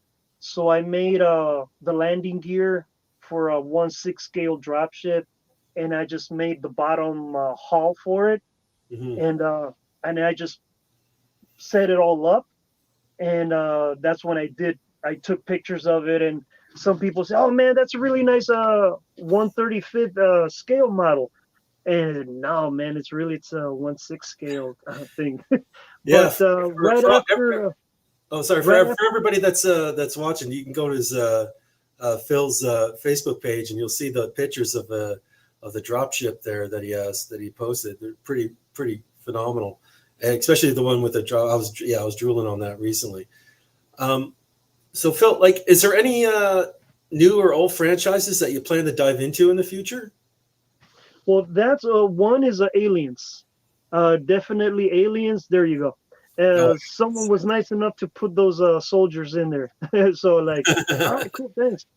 yeah, But look at this. That's that ridiculous. and That's I would insane. love to make the dropship at 1/6 scale, and I've contacted a person that does 3D sculpting at 1/6, and I told him, dude, if you can make me a head sculpt of Pharaoh for my dropship, I would really appreciate it, dude. And he just told me, dude, I'll get back to you soon. And I haven't heard anything from him. So, but I thought if I could get that, why not? Yeah. I mean, just the hull, that one just fell apart. So I was just lucky enough to keep the landing gear. So if I make it again, at least I have the measurements already. And I thought, man, if I can make it, why not?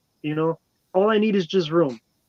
It's just I can make pretty much anything. Is just the question is the room Yeah. to work on it, because I just work here on my little corner, and it's to me it's very humbling, and it's an honor when I hear someone mention my work or my pieces, because like I tell High Command, you know what, babe, to me I'm just here. I don't see outside of my corner of my basement of here, this little piece. And to hear someone from outside, hey man, I love your stuff, and holy cow, where are you from? And man, I'm from Hawaii, I'm from Canada. Like, wow, that's cool, man. Because I never thought that what I do would reach, so distant places.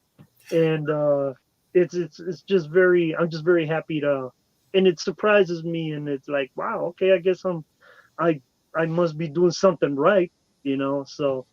But yeah, and oh yeah, those harnesses too, those are that's an upgrade on my speeders from now on. So have you taken any commissions that you haven't posted yet on your Facebook page? No. Everything I do, I post it on Facebook for the reason that just in case my phone takes a dump on me, because it's happened before, and I've lost the pictures because of my phone. So at least I'll have a place to dig anything out from, when I need it. But there've been some pieces of some collectors that want to remain silent or anonymous, and like when I do something for someone, I always ask them, hey, is it okay if I mention you, or is it okay if I share the progress of the piece that I'm doing for you before I even post it? If I get there, okay, because there's some people that say, no, man, you know what? I don't want anybody knowing about it. All right, cool, that's fine, But I always do that. All right, I always so do that. I'm dying. This is what I'm dying to ask. So, what is your ultimate dream build that you'd want to take on someday? Like, what's your myopus? Like, what's your grand finale? Like, what would be the one that you said, all right, I've completed my mission in life. You built this. Oh, man, you know what, Sean? You know what? There's that 1/6 scale lat gunship that I started. Mm-hmm. I want to finish that. I want to finish that Batmobile, and I want to do the car that from what 73, that from that movie, The Car. I don't know if you're familiar with it. It's not Christine. It's not Christine, but it's another black car that it just looks like a casket. And when I saw that car, I know what you're I talking thought I gotta have that in my collection someday. And but I haven't done anything on it. A friend of mine did it, but and he made a car for me, and I thought, oh man, you know what, dude, that's awesome, but I want to make it big at 1/6 scale. That's the Mattel Creations remote control Batmobile. On that one, I just opened it up and put the Bat Patterson in it, so it could look more complete. And I taken it to work a couple of times, and it's caught some attention on it. And I took it out in the street one day, and a couple of neighbors say, "Hey man, how much you want for it?" Now, man, I can't. And I believe that's the second Superstar Destroyer at 46 inches that I did. That's absolutely unbelievable. Unbelievable. All right. Thank you. Wow. There's like so That many and, photos on it's here, by rough. the way, in terms of just unbelievable amount of Yeah, stuff that you can go you just spend hours just going through it. Yeah. So, Phil, I gotta Yeah. ask you now. So we went through everything, and like I said, it just, some more time to want to talk about some stuff. So I want to pick your brain if you don't mind. So, Sure. and we'll obviously double back on some stuff. So, as like a collector, do you collect like different scales of figures or anything like that? Like, I mean, I know in the beginning you guys talked about it, but like, do you kind of stay up to like what's going on with like Hot Toys, 6 scale, anything like that? Because that's what a lot of us talk about on these streams and stuff, obviously. And I know you said you make stuff that are like 6 scale. So like, do you stay up to like, you check out what's going on with like Hot Toys and any of those companies and things like that to get an idea of what they're doing and stuff? Like, are you Oh in yeah. terms of that? Yeah. Absolutely. Yeah, I'm connected with that stuff. Yeah, and I've seen the groups, and I see a lot of stuff that's coming out, and wow, a lot of those pieces, I can't wait to see them. I may not be able to get them, but you know what? I'm very aware of a lot of those pieces, like the new Joker that's coming out. Oh, That so looks kick-ass, if you ask so me. Like, wow. so while we're on that, why don't we bring that up? Because that seems to be the big topic of discussion. If you don't mind, Phil, I'm going to pick your brain about Sure. this. So, this is obviously the hot thing that everyone's talking about with inart and coming out with their Joaquin Phoenix Joker. This was teased. And so this Mhm. finally, I believe it was yesterday, they've released like 50 plus photos of this thing and all the information. It should be going up for pre-order within the next, a couple 2 days. It's the 29th. It should be going up in 2 days for pre-order. And I'm not trying to fanboy too much, but I'm pretty impressed with what I see, to be honest. And I know, Phil, I said something to you on Instagram. I was like, hey, do you mind if we have some time left, we talk about this? And you said, oh yeah, I'm talking about it. I just wanted to make sure you weren't kind of caught off guard, so to speak, about it. But we'll definitely flip through the photos. But I love listening to people, like when we do these streams and stuff like that. You talk to familiar faces, so you start to get an idea of people's points of view and how they think of things, and despite what comes out. But I really do like talking to people, that I never got a chance to talk to in the hobby before, and like what their thoughts are on this stuff. Like I have my own mindset on this. I kind of have an idea of where Sean is, CMB, but I wanted to know, while we flip through these photos, like when you saw this figure or this pack, what was like kind of your initial reaction? Are you a fan of this Joker, or are you more like to the throwbacks? I mean, I'm 89. I'm with you, by the way, on 89. That's my absolute. It's my favorite. Michael Keaton's my Batman. No one can take that away from me. But when you saw these photos, I mean, what were you thinking when you kind of saw this stuff? I was blown away, especially on that one right there. It looks so natural. With even a little better lighting, you would have to look at it twice to see, wait a minute, is that a picture from the movie or what the heck is it? And I love the fact that it has rooted hair, I believe. Yep. And but one of my biggest gripes with a lot of figures that are based on characters is the hands.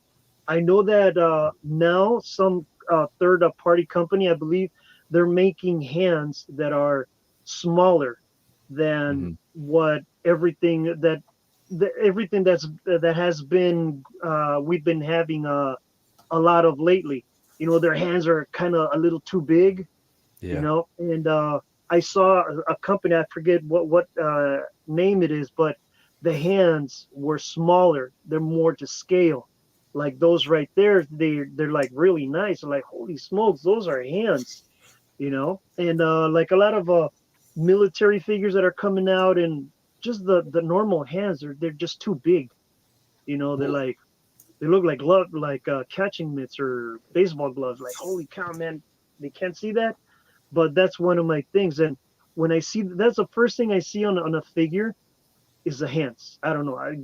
I go directly on that. I don't know why. And if the hands are good, then to me, I don't know, for some reason, automatically the rest of the figure is good. And by seeing this one, and I've seen other pictures where it even has a couple of moles in there, and I dig what they're doing now. It's just making all those the texture on the skin, on the neck, the wrinkles. Like, wow, it's really something else, and that is a really nice figure, if you ask me. Did we get any price points on this yet? It's like I said, it's the price point on we're holding, as of right now, we're holding at 1,000 and 1,400. That's what it is. Because I that believe price, the 4-pack is 11,000 Hong Kong dollars, and if you do the conversion, it's 1,407 US dollars. But I mean, it's also going to depend on who you get it from and things like that. The prices are going to change. that's why I know a lot of streamers are putting out the pricing right away, and I was hesitant, and I would just want to be kind of disclaimer, when you hear those prices of 1,000 and 1,400, you have to be mindful that's what the price is. The reseller or who you're buying it from, they got to make their cut. They got to make something on that. So when you hear 11, 1,000, 1,014 all over the internet, you got to understand, like, that's not what the price is probably going to be. It's going to be a few hundred more than that, because someone's got to make, people got to make a living. People got to make money on this stuff.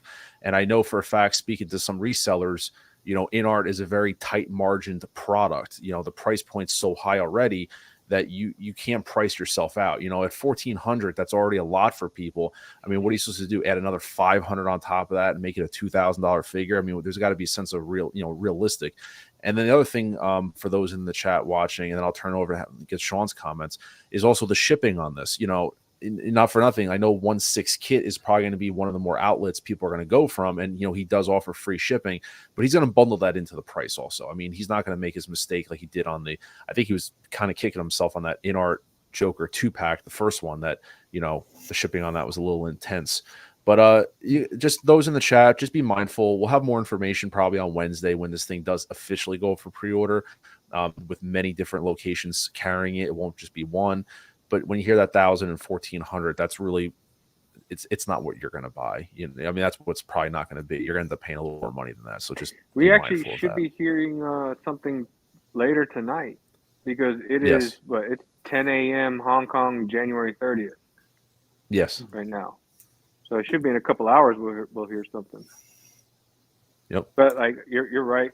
Because even as any retailer who sells stuff, even when you obviously you can't buy this wholesale. Most, like Hot Toys and things, they don't really get to buy it wholesale. But when you do buy things from another company that you go to sell, the common practice is a 300% markup. So, if this is 1,407 after conversion, you add 300% markup. You and I talked about it. That's about $469 markup. So people should be prepared that this thing is going to be anywhere from $1,650 to $2,100, depending on whoever you buy it from, who's carrying it. Because they're going to mark up what they're paying, because they're going to have to pay import-export taxes. They're going to have to pay for it to be shipped to them. And then because they can't get it at wholesale, because it's one of these items that's tight margins, they're going to have to do the 300% markup, and just to get somewhat of a profit off of the customer. Mm-hmm. There you go. Yeah, that's just what the fact is. Yeah. What's kind of like has me a little concerned is, like, how Inarts did the Joker, the packaging for the Joker, the Heath Ledger Joker, Nolan one, for that the dual pack, the dual version. It was that box was they could have decreased the size of that box, and the diorama parts pieces. Like, I mean, okay, it's cool that it's die cast, but like really. That only just added to the exuberant cost of of the figure already when you add in the shipping of how heavy that die cast jail and that base diorama, like that's just like even the base diorama of that is super heavy, and yeah, that just made the shipping even ridiculous right there for the cost. And I'm kind of worried, like I'm already seeing like I'm already frightened about like, all right, that staircase diorama base. Oh man, that's going to be. It's made of real concrete. It's already going to. Why do you need to do that? Like, I mean, yeah, okay, cool. It's like, oh, okay, it's nice. Like, okay, but no one's going to just constantly pick it up and say, oh, look at the die cast. Look at the die cast. No, it's just going to sit in your either. Your DTOF or your Maji case or whatever other setting that you have set up, and it doesn't need to be needlessly that crazy heavy, and just add the shipping costs. But I mean, well, it looks. But they're going to want. I think they're going to want to do it because you're paying a premium price. Yeah, but I think the one thing to be man. It's that business talk, like when they say new and improved. Which one is it? Is it new or is it improved? Well, the one thing I am interested about, and honestly, my thoughts are on this, is that when I was thinking about this 2-pack, and we heard rumors of a 2-pack, a 4-pack. You see here, I honestly thought after seeing the Arthur Fleck that there, and I said this to CMB and a few other people. I think Sean, I had said it to you. I was actually surprised they gave us this deluxe version right here between the red jacket and the Arthur Fleck. And I know a lot of people are saying this already. For me, this is my ideal 2-pack. Like, this is what I wanted exactly right here. I don't care for the hospital gown, the hospital jacket version. He was in the movie for like 45 seconds. And the dancing scene in the bathroom is really iconic, but you're very limited literally to that scene because the sculpt has the eyes closed and you can't do anything else with it. So you are limited. I do have to make, maybe we make bets. I do see people buying this and completely parting out the Arthur Fleck, selling it off. Like, you'll have people want the red jacket. That's all they want is that one. So in this piece, I think you'll see the Arthur Fleck gone. I'm not the only one to say that. Other people have said the exact same thing. So this is not an original thought. And in this 4-pack, I could see which one? No, I was going to say I see the hospital gown one going. That one going too. I was talking to Nate about this today. I was like, I could see people buying the 4-pack and then parting out the dancing closed eye one and the green hair clown version. Yeah. So and then they'll part it out and sell it for enough to where they pretty much they got a 2-pack for way less than what the 2-pack originally sells for. That's what I see. A lot of people just parting more than half this stuff out and just keeping Arthur, and then when he turns full Joker at the end, that look with the suit. Hey Phil, any diorama dreams for a figure like this? Oh man, I don't know. I mean, that's what I was just thinking right now. As a matter of fact, like, yeah, man, a stair could be done with the help of foam board. Yeah, it would look awesome. It would look awesome like that. I mean, I've done a couple of chairs with foam and for some figures, and it comes out really good. But for that one, that dancing scene on the stairs, a nice chunk of stairs, maybe about this high, would look perfect on that one. You have them dancing over here, but you would still see the stairs going up higher. I mean, that would be awesome. Well, and that's what Phil. Yeah, I was just. I'm sorry to cut you off. That's what it looks like. It's here. It looks like literally. If you can see my mouse, it looks like right here they give you 1, 2, 3, like 4 physical steps, and then the rest of this is just a backdrop creating a cool illusion. Depending on how you shoot, like a depth of field, kind of a certain depth to it. So, yeah, it would be really cool to get. I was on the phone with someone today, and those steps are, where are they? Are they in Brooklyn or are they the Bronx? where are I can't figure where those steps are, and it's a known location in New York. I can't remember where it is, and people go there all the time. And me being a photographer, I'm not trying to say woo photographer, but and guys, I was already having crazy ideas. I'm like, I could totally see myself taking this figure actually to the steps and posing it and like shooting it in a way with, and then I've remembered myself, these steps are in like a really bad area of New York. Like they're not in the safest area, and it's not realistic, but like that's how my brain was working. Like I'd love to take the figure there on site and like shoot it and like play around with, some camera tricks and stuff, but that won't happen because that's just not, it's not the safest thing. Yeah, you're gonna go there. You're gonna go there to take photos, and then you're gonna end up getting your wallet took. And my figur's gonna get stolen. That too. I could see like building a diorama. $1,400 figure. I can see building a diorama for this, and almost like you could like do the first step and some of the second, and then build it in a way where it's forced perspective in the diorama, where it just kind of gets thinner and thinner up. So yeah, you can have that larger stair diorama. You know what I would have wished? I think we were talking about a Halo Lorian where I said that I wish we would have got like a Looney Bin Joker outfit, or Looney Bin Arthur, and then instead of the dancing clown pose, I would have preferred the at the end when he gets out of the cop car and gets on top and then makes the smile face with his own blood. I would have preferred those two figures over the dancing and the clown.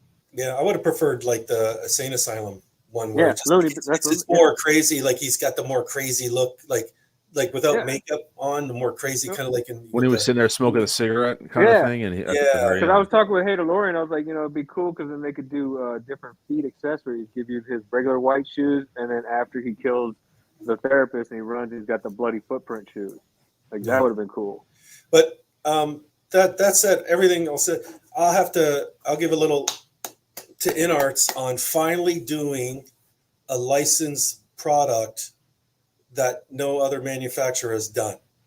That's licensed. Ooh, very true. Very true. This is the first time Inarts has done this. Like they've always copied other figures that's been released, that licensed figures that's been released. So this is the first like licensed figure that they've done, and honestly, they knocked it out of the park for the prototypes. But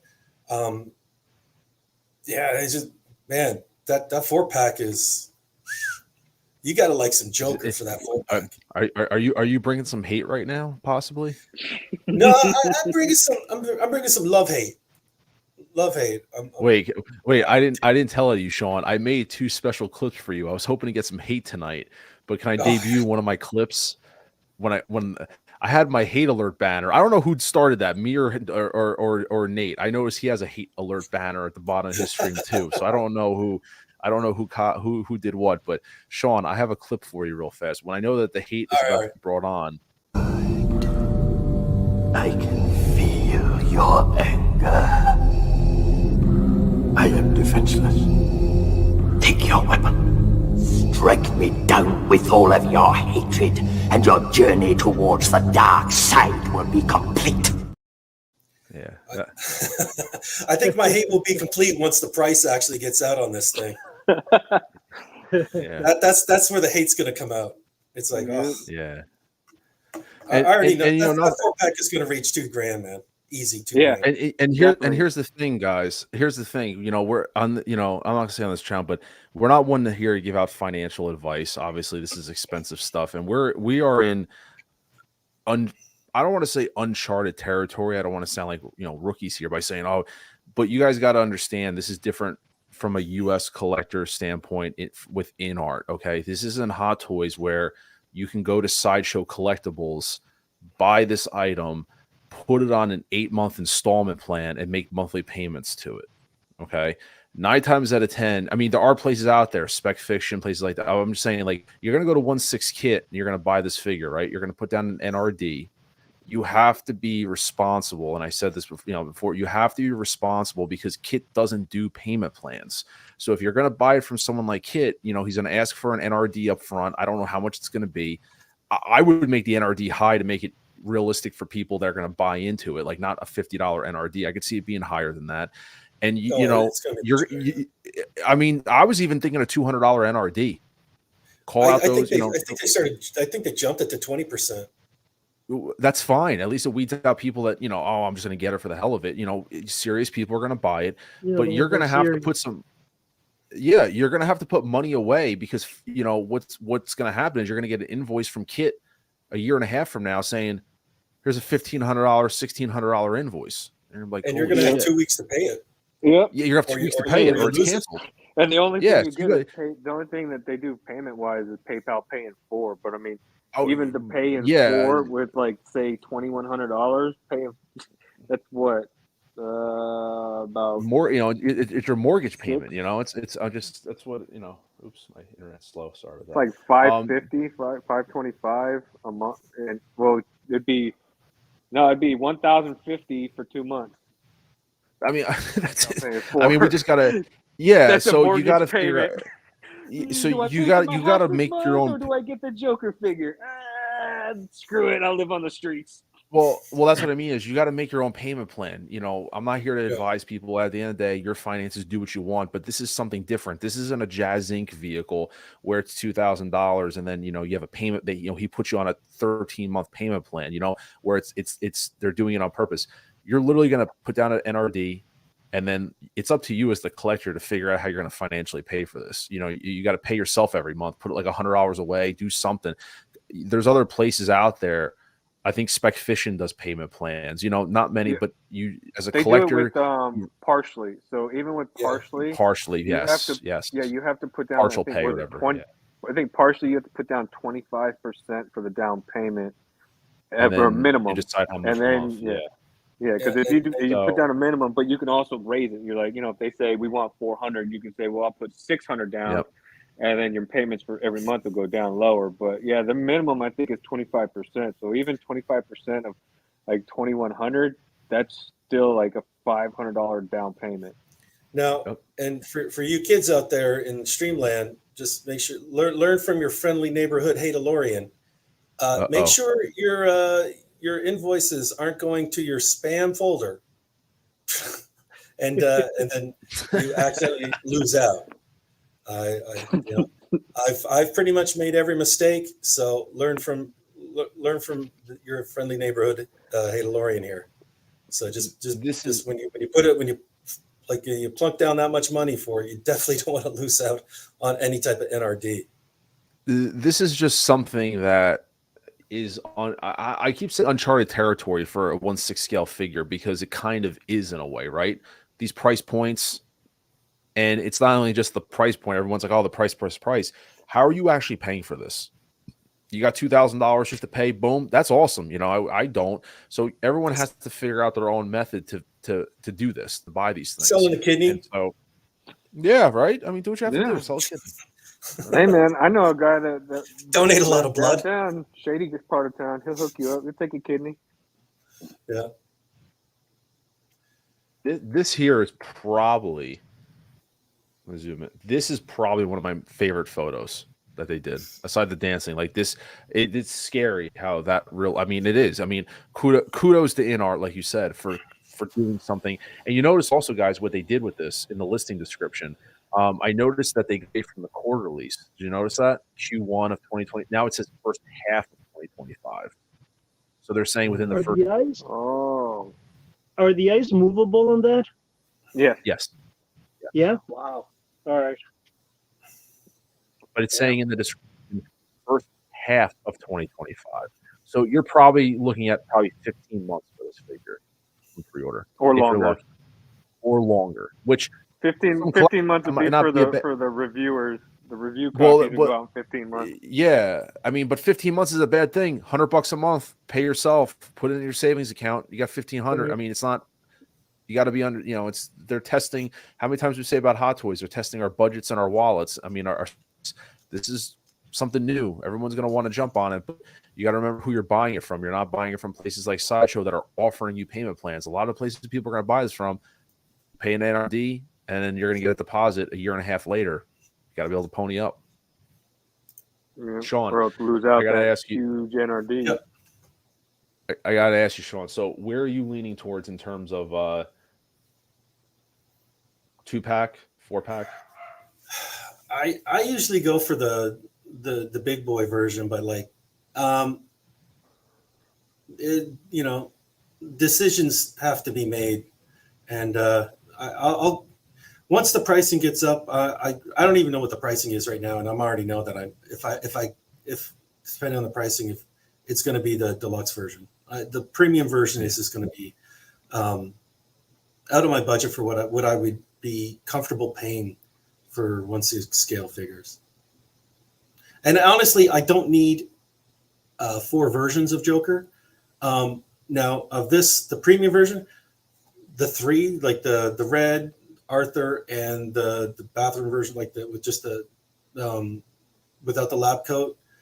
Those 3 right there are super. Like if they did a 3-pack just of those, I'd be like, okay, now, all right, what do I need to sacrifice? But right now, I'm comfortable with the 2. Because it just covers the gambit. Like I don't need to go crazy. I mean, I love the movie Joker. I don't love it $2,000 much, and I don't need a. I don't think I like. I mean, and and also too, we got the new Joker 2 coming out too. It's like, so there's going to be more Joker figures, and personally, I think Hot Toys is going to enter that market now with that one. But I mean, I wouldn't bank on I wouldn't pass this up with crossing my fingers, thinking that Hot Toys is going to do it. Yeah. So, but like I said, this is the first of it. I think this is they knocked it out of the park. I'm really happy with it, and like with this one of most of all their releases that they've done, this is probably easily the better one, just because just for the simple fact that there's not a licensed version of this out there, and that 2-pack is the 2 version, the deluxe one. Don't you have a third-party version? Yeah, I do.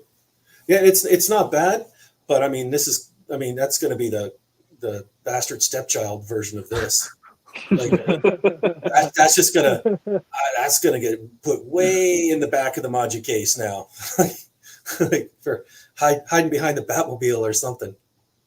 But I'm looking forward to seeing what the final price is on the deluxe version of this.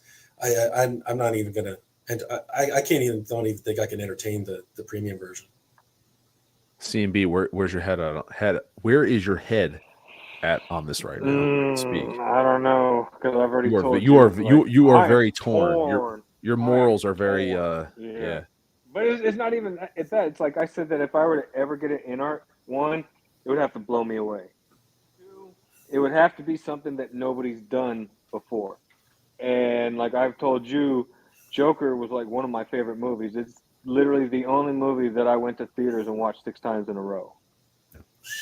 Like, and the only other movie that I ever watched before that was Christopher Nolan's The Dark Knight in IMAX 5 times in a row. So this movie, like, that's what's got me, man. Because I'm thinking I might actually have to make a purchase for an inart figure on my own, because I got the Heath Ledger Joker for my kid. for your kid? No, yeah. He's got it. Like, I didn't want it. I got it for him. It's in his display area. And I was disappointed with it. And I've told you guys like what I thought because of the flaws, like, the weak magnets in the hands. It couldn't hold the SMG. Even if with him holding the grenade string, if I move the hand in just the slightest wrong direction, it falls off. The magnetic base, but that's okay, C&B, because I got this Skeletor on everything for my daughter. That's okay. I can relate. Yeah. No. No, I did have the Joker for myself, but I canceled it. 2 versions. I got my kid the sculpted, and I did have the rooted, but I ended up canceling the rooted. And so I don't know, man. I am torn, but I'm really leaning towards like making this my first inart purchase. But I mean, after what happened, like I said, with the Joker and being let down with it, spending all that money, and then for it to have the issues that it does, I'm worried that what if I invest in the 4-pack, I get issues with it. You can't really send it back. Depending on who you get it from, you're not going to be able to send that back. You're just going to have to bite the bullet on it. Yep. So I'm kind of like, do I do it? Do I not do it? Do I get the premium? Do I just get the 2-pack? Because I'm in the same boat with Hey DeLorean. Like, pretty sure Hot Toys is going to give us a Joker 2 with, Harley, Lady Gaga. But even then, it's gonna look different because that one's gonna be tailored more to part 2, and then this one's tailored to the original. And that's why I have no problems with it personally myself. Yeah, so It'll, that's it'll why just be I'm like, it'll be different Jokers, different Yeah. stuff. And you know what? Yeah. By the time Joker 2 comes out, and if there is figures, you're looking at another 2-3 years beyond that. So I'm all about, if I have the chance to enjoy these ones, here we go. Yeah. look at Peyton. Peyton's trying to peer pressure me into getting it. You should get, well, look, Peyton. I'm just leaving this up. Look, Peyton, do it. I'm gonna favorite those. I'm gonna favorite these comments. These are just as good as super chats right there. Do it, CMB. Go for it, bro. Keep going, Peyton. Just keep dropping comments. Just keep I dropping. don't know, man. Some, But I told you I am kind of leaning on it because, like I said, the 2 things I said for inart to get me have been accomplished. They're doing something that nobody else has done, and it has to be like something that wowed me. And this Joker franchise from Todd Phillips really wowed me. Like I said, I went and saw it in theaters 6 times. So. And even after when I saw it the first time, after viewing, I was like, man, somebody's got to make a 1/6 scale version of this. License, please, please, please. And then, we found out that it was banned in China, but we know why. So, and then inart, obviously, they're doing it. They're like, screw it, we'll do it. Do I give them the benefit of the doubt and try to take a chance with them? Or do I just say no, thank you? Because it's a really hard decision. Like I said, I was let down by that Heath Ledger Joker. Mm. Yeah. So we will see what happens, my friend.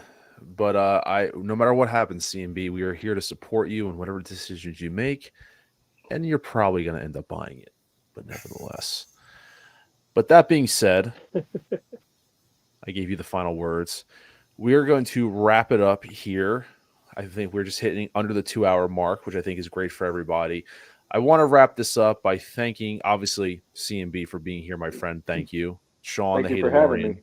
Thank you as always, my friend. Great knowledge, insight, and great questions asked. More importantly, to Phil's Customs. Thank you so much for coming here, my friend, and taking the time. I'm going to drop all your info. Your info is already in the description of this video.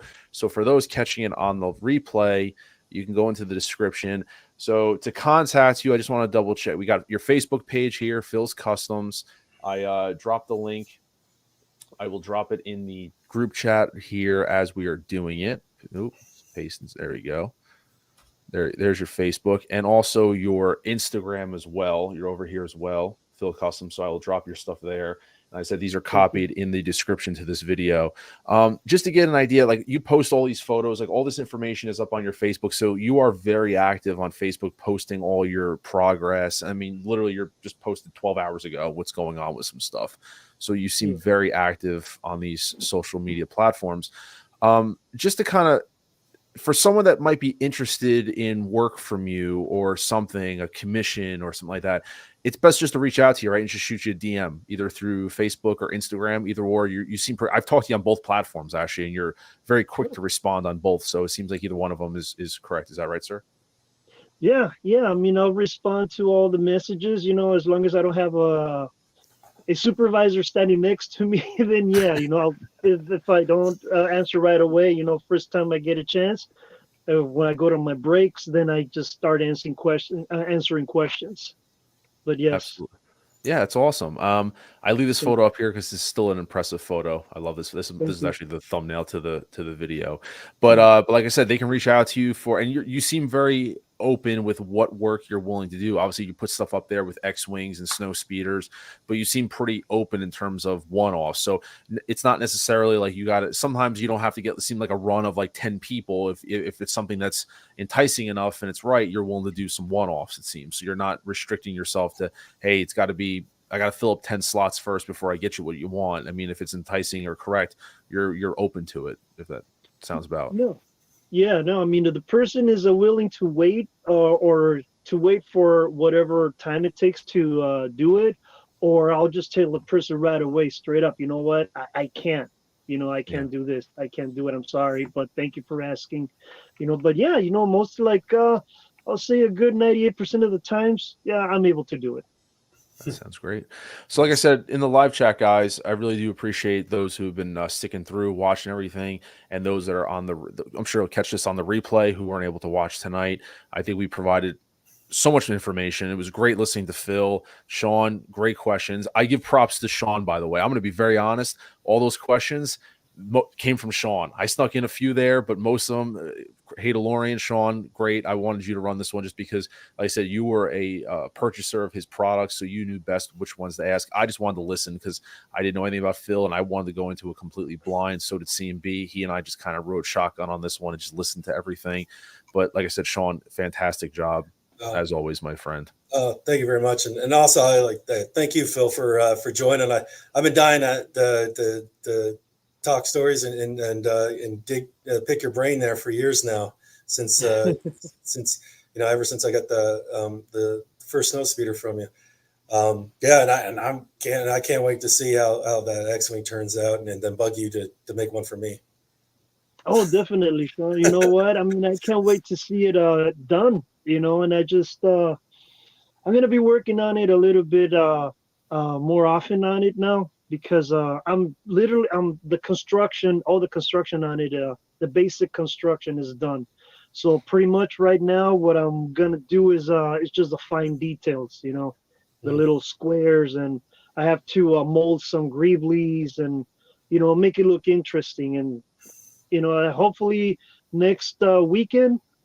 This coming weekend, hopefully I'll post some good pictures. Awesome. Looking forward to it. Sounds great. We're going to leave it there. Phil, you're welcome back anytime. If there's any major updates or anything like that, pull you in. If you talk shop, talk figures, and just talk, different stuff, I'm streaming every Monday, 7:30. I think next week I might dial it back to 8 o'clock, just see what happens with the time. We'll talk to Sean and maybe some other people playing around with the times, but 7:30 mark Eastern Standard. I got a couple videos to end the stream. I got to do Ghostbusters, because if anyone hasn't known, the new Ghostbusters movie, they dropped 2 trailers. I've watched them both multiple times already. So with that, say goodnight to everybody. I appreciate everyone watching, and we're going to leave you with some Ghostbusters. All right. Anything. Thanks so much. Thank you. Hope we can help you again. Coming through. That's everything. Thanks. Thank you.